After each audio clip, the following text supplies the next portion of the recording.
Mamadou habite le quartier Figayo dans la commune de Yopougon. Handicapé moteur depuis la naissance, Mamadou, la trentaine révolue, dit avoir été victime d'injustice à l'école dans les années 80. Il était au cours préparatoire première année CP1. Je me suis vu refuser l'accès par le directeur sur le prétexte de mon handicap. À chaque fois qu'on m'inscrivait, j'étais refoulé.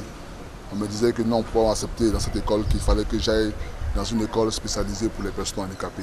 Une injustice qui l'a beaucoup affecté. Aujourd'hui, étudiant en sociologie, Mamadou est inquiet pour son avenir.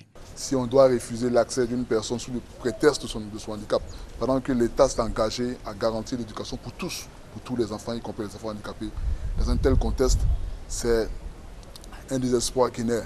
Pour lui, le regard négatif que la société porte à l'égard des personnes handicapées, l'exclusion dont ils sont victimes sont autant de facteurs qui ne favorisent pas leur épanouissement. Il se voit donc obligé de se tourner vers la mendicité.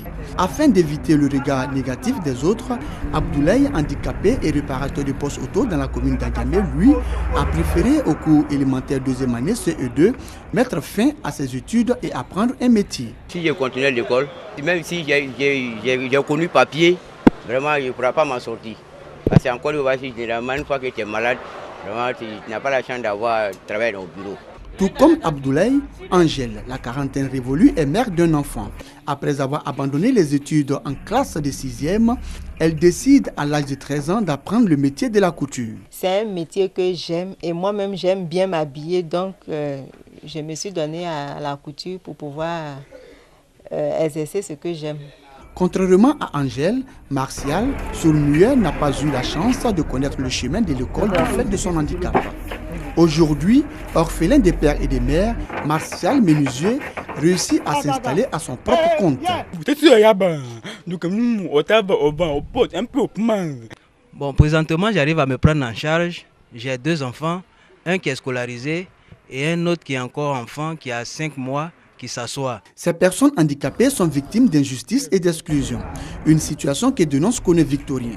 Il est le directeur de la promotion des personnes handicapées. Une direction sous tutelle du ministère d'État, ministère de l'Emploi, des Affaires sociales et de la formation professionnelle. Conseiller technique de plusieurs ministères, il a été victime du glaucome, une maladie des yeux. Depuis 10 ans, Koné Victorien a perdu la vue. Cette cécité ne l'empêche pas de diriger la direction de la promotion des personnes handicapées.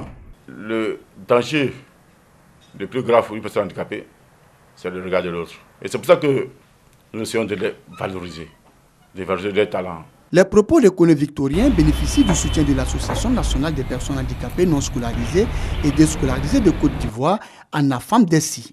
Handicapé peut faire beaucoup de choses. Il suffit qu'on met les moyens à leur disposition. Parce que nous avons tous les facultés mentales. Des propos qui ne rencontrent pas l'adhésion de bon nombre de personnes. Même si la société te réunit, ce n'est pas une raison de pouvoir mentir. Je pense qu'ils doivent arrêter. Les handicapés, ils veulent toujours au bord de la route parce qu'ils veulent la facilité. Donc celui qui ne veut pas travailler avec ses 2 mains, on le met de côté. Pour le secrétaire exécutif de la Confédération des organisations des personnes handicapées de Côte d'Ivoire, Ouattara Dabla, le regard et la perception de la société à l'égard de la personne handicapée ne favorisent pas son insertion dans l'administration publique et privée. Si tes propres parents n'ont pas confiance en toi, ce n'est pas évident que le voisin lui ait confiance. Et quand ça part de la communauté, ça réjaillit même sur le comportement des gens en administration. L'insertion des personnes handicapées, malheureusement, est encore problématique parce que la situation n'est pas reluisante. Bien qu'il y ait des actions, et non des moindres, qui ont été posées par l'État de Côte d'Ivoire. Le ministre d'État, ministre de l'Emploi, des Affaires sociales et de la formation professionnelle rassure les personnes en situation de handicap. Ce texte de loi et ces décrets d'application vont suggérer fortement, pour ne pas dire imposer à notre environnement, l'obligation de recruter des personnes handicapés. Je voudrais vous rassurer encore une fois sur la volonté du gouvernement d'aller de l'avant sur toutes les préoccupations que vous avez exprimées.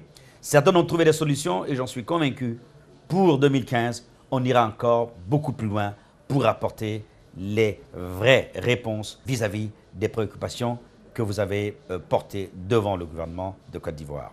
À ce jour, ce sont environ 640 personnes handicapées qui ont pu bénéficier de cette disposition. Le recrutement de 300 autres en situation de handicap est en cours selon le ministre d'État, ministre de l'Emploi, des Affaires sociales et de la formation professionnelle, Dosso Moussa.